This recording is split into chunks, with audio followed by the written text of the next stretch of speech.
Optics के ऊपर। Wave optics में वेव्स का कॉन्सेप्ट मैंने बताया कि वेव्स तीन तरह के होते हैं, एक मैकेनिकल वेव्स, ट्रांसवर्स वेव और मैटर वेव्स। तो एक वेव जो है ये ट्रांसवर्स वेव और मैकेनिकल वेव्स में फर्क ये था कि जब कोई भी लाइट एक इलेक्ट्रोमैग्नेटिक वेव्स में है, इसके मतलब है कि इसको मीडियम की रिक्वायरमेंट नहीं है जब वो ट्रैवल करेगा। स्पीड ऑफ लाइट वैक्यूम में जो वैल्यू आती है c का, वो 3 × 10⁸ मीटर पर सेकंड है। उसको हम लोग बोले तो लाइट का जो स्टडी है, जैसे हमने सिंपली आपको अगर पूछा जाए कि वेव क्या है, तो wave basically disturbance of medium. जब हम कभी मीडियम को डिस्टर्ब करेंगे तो उसमें एनर्जी जनरेट होगा, या अलग अलग रूप में आप देख सकते हैं एनर्जी का फॉर्म साउंड के रूप में, हीट के रूप में, या किसी और रूप में। So when we disturb a medium which is not an actual motion and it propagates the medium, यहाँ पे दो कंडीशन। So ऐसे सिचुएशन में वेव है बेसिकली डिस्टर्ब द मीडियम, और जब डिस्टर्ब होगा मीडियम तो हमें एनर्जी का फॉर्म दिखाई देगा। दूसरी बात, वेव्स दो तरह के, एक ट्रांसवर्स वेव और एक longitudinal waves. When any particles propagate in the medium which is perpendicular to the propagation of that medium, अगर वो परपेंडिकुलर प्रोपेगेशन होगा तो हम उसको बोलेंगे ट्रांसवर्स वेव। अगर कोई पार्टिकल या ऑब्जेक्ट या बॉडी प्रोपेगेट करेगा पैरेलल प्रोपेगेशन, कैसा होगा? When it is a parallel propagation that is called longitudinal waves. अब वेव्स का कांसेप्ट हम समझ गए। ऑप्टिक्स क्या है? The scientific study of light propagation.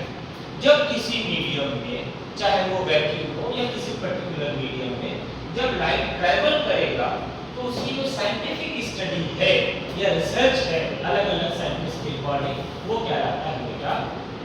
Optics. Wave optics में we are discuss about the scientific study and research about the light, right? What is light and how the light propagate in a different medium? The first concept is कि अगर हम यहाँ पे देखें कि ये light है, there are different type of scientists in the beginning stage, the apparatus थे और उसके बाद corpuscular theory दिया गया। The first definition was given by the Newton। Newton ने लाइट के ऊपर जो अपना रिसर्च दिया था, उस थ्योरी का नाम था corpuscular theory। क्या नाम था? Newton corpuscular theory। Let me explain about the Newton corpuscular theory। According to this theory, light consists of tiny elastic material particle called corpusculars। इन्होंने स्टेटमेंट क्या लिखा? अपनी पहला स्टेटमेंट वो लिख रहे हैं कि लाइट जो है छोटा, एक छोटे छोटे पार्टिकल है जैसे इलेक्ट्रॉन, वो इस तरीके से है और वो कहलाता है corpusculars। जैसा मैंने कहा कि लाइट क्या है? पार्टिकल्स है, इलेक्ट्रॉन का क्राउड है। उसी को उन्होंने लैंग्वेज में लिखा कि light consists of tiny elastic material called corpusculars। These corpuscular enter our eyes, affect our retina to create sensation of vision। और यही रीजन है वो जो पार्टिकल की हम किसी चीज को देख पाते हैं। So when any light passes through as a form of tiny electron का cloud आता है और वो हमें क्या करता है? एनर्जी का फॉर्म उसका देख पाते हैं, कोई चीज विजिबल हो पाता है। This theory could explain reflection and refraction। और यही थ्योरी था corpuscular के वजह, जिसके कारण हम लोग सही से समझ पाए कि एक्चुअल में रिफ्लेक्शन क्या है और रिफ्रैक्शन क्या है। When any light passes through the material of transparent material और वो रिटर्न हो जाए, मतलब angle of incident equal to angle of reflection, that is called what? Laws of reflection। When any light passes through the medium, one medium to दूसरे medium, जब light एक medium, air medium यानी कि rare medium है, denser medium में जैसे ही गया, ये जो स्पीड ऑफ लाइट है वो थोड़ा सा क्या हो गया? चेंज, जिसके कारण उसकी पाथ क्या हो जाती है? बेंड, नॉर्मल के पास। ये घटना घटा लॉज ऑफ रिफ्लेक्शन। ये सारी चीजें, laws of reflection, laws of refraction, light का एक मीडियम से पास होकर रिफ्लेक्ट हो जाना, ये एक मीडियम से दूसरे मीडियम में चला जाना, इसके एप्लीकेशन लेंसेज के, मिरर के, ये सब के सब corpuscular theory के न्यूटन ने अपनी मॉडल में बताया। कुछ कमी रह गई थी इसमें। पहला कमी ये रह गया था कि कॉर्पस्कुलर से मैटर के रूप में हमेशा हमें देखने को नहीं मिला। दूसरा ये था कि according to this theory light travel faster in denser medium than rare medium. इनके थ्योरी में ड्रॉबैक मिला। ड्रॉबैक मींस कमी। वो कह रहे हैं कि लाइट जो है वैक्यूम से ज्यादा फास्ट किसमें हो जाएगा, डेंसर मीडियम। ऐसा इनके थ्योरी के अकॉर्डिंग, दैट इज व्हाई बाद में इसको उतना एप्लीकेबल नहीं माना गया। कॉन्सेप्ट ऑफ इंटरफेरेंस कि दो लाइट आपस में सिग्नल इंपोज करके उसकी इंटेंसिटी ऑफ लाइट बढ़ सकता है। डिफ्रैक्शन, स्कैटरिंग ऑफ लाइट, ये सब जो चीजें आई ये डिफाइन नहीं कर पाए। पार्शियल रिफ्लेक्शन, ये सब चीजें डिफिनेशन इसमें नहीं हो पाया इसमें कॉर्पस्कुलर थ्योरी ऑफ मॉडल में। उसके बाद आता है नेक्स्ट हाइजेंस वेव थ्योरी। जो चीज इसमें कमी पाया है इसमें कॉर्पस्कुलर थ्योरी में, उसमें सबसे बड़ा कमी ये था कि उन्होंने interference of light, diffraction of light, scattering of light, partial reflection मतलब थोड़ा सा रिफ्लेक्शन और थोड़ा सा रिफ्लेक्शन।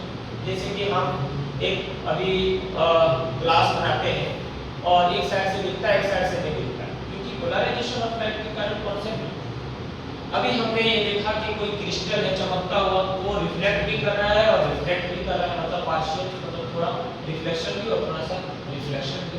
ये चीज को कॉर्पस्कुलर थ्योरी में डेफिनेशन नहीं हो पाया। उस सारी प्रॉब्लम जो इंटरफेरेंस का कॉन्सेप्ट है या तो डिफ्रैक्शन का कॉन्सेप्ट है या तो फिर आपको पोलराइजेशन ऑफ लाइट का कॉन्सेप्ट है, ये सब के सब थोड़ा सा आगे चल के नया थ्योरी आया जिसका नाम है हाइजेंस वेव थ्योरी। क्या नाम है?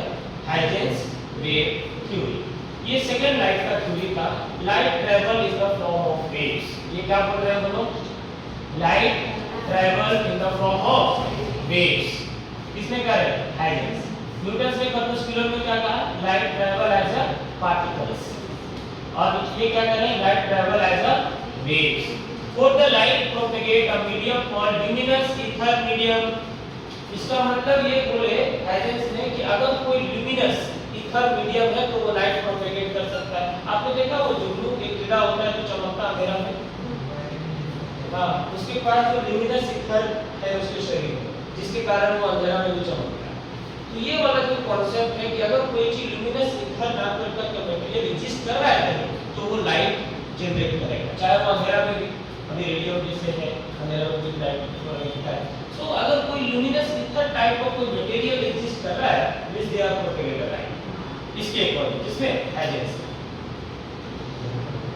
उनका एक और रिसर्च में क्या पाया उन्होंने कि डिफरेंट कलर्स और डिफरेंट वेवलेंथ, हर एक कलर्स का वेवलेंथ क्या होगा? अलग अलग। रेड लाइट का नॉर्मली जो इलेक्ट्रोमैग्नेटिक स्पेक्ट्रम है विजिबल लाइट का, उसकी जो वेवलेंथ है कितना है? किसको याद है? 400 नैनोमीटर टू 700 नैनोमीटर, 4000 एंगस्ट्रॉम से लेकर के 7000 एंगस्ट्रॉम तक के हमारी आंखें 7 fundamental of colour different wavelength और फ्रीक्वेंसी में हम देख पाते हैं। उसी कॉन्सेप्ट को उन्होंने कहा कि हर एक लाइट की कलर का वेवलेंथ क्या होगा? अलग। This theory could explain partial reflection and partial refraction. ये जो थ्योरी था हाइजेंस वेव थ्योरी, जो सेकंड थ्योरी सबसे इफेक्टिव रहा, इसमें क्या हुआ? उसमें हमने बहुत अच्छे से सीखा था कि लाइट जो है वो पार्शियल रिफ्लेक्शन और पार्शियल रिफ्रैक्शन भी कर सकता है, मतलब थोड़ा सा रिफ्लेक्शन भी और थोड़ा सा रिफ्रैक्शन भी। जैसे धूप में चमकता हुआ कोई स्टील रिफ्लेक्शन भी कर रहा है, रिफ्लेक्शन भी कर रहा है, तो पार्शियल रिफ्लेक्शन और पार्शियल रिफ्रैक्शन किसी क्रिस्टल में हो सकता है। फिर हाइजेंस थ्योरी में क्या बोला कि light travel faster in rare medium and not in denser medium. Newton क्या कह रहे थे कॉर्पस्कुलर थ्योरी में कि डेंसर मीडियम में लाइट फास्ट चलेगा, रेयर मीडियम में स्लो। और ये क्या कह रहे हैं हाइजेंस वेव थ्योरी में कि लाइट जो है वो फास्ट चलेगा किसमें? रेयर मीडियम में, डेंसर मीडियम में स्लो प्रोपेगेट करेगा। तो ये इनका डिफरेंट था। हाइजेंस वेव में कुछ कमी है, जैसे कि उन्होंने rectilinear propagation of light, luminous ether can not found everywhere. Luminous ether हर जगह नहीं है कि मैं डिफाइन कर पाऊं, वो किसी स्पेशल कंडीशन में था। उनकी एक ये कमी रह गई, ड्रॉबैक्स में कमी कि रेक्टिलिनियर प्रोपेगेशन मतलब light largest travel in straight path, ये बात भी वो पूरा पूरी तरीके से डिफाइन नहीं कर पाए। could not explain the modern physics of light, quantum theory of light को नहीं डिफाइन कर पाए कि लाइट एक फोटोन है, light photo electric effect show कर सकता है। ये सब चीजें हाइजेंस वेव थ्योरी में नहीं डिफाइन किया गया। सो हमें जरूरत पड़ा फिर तीसरा एक नया थ्योरी जिसका नाम क्या है। अब मैं क्वेश्चन पूछता हूं आपसे, Huygens theory of light assume that light propagates in the form of waves, corpusculars, photon या different shape and size। क्या होगा answer? Wave. Huygens wave theory में क्या है? लाइट एक वेव्स है। Newton's theory states that different colors of light are due to filling the blanks of particles, different velocity या different shape and size, different wavelength या different amplitude।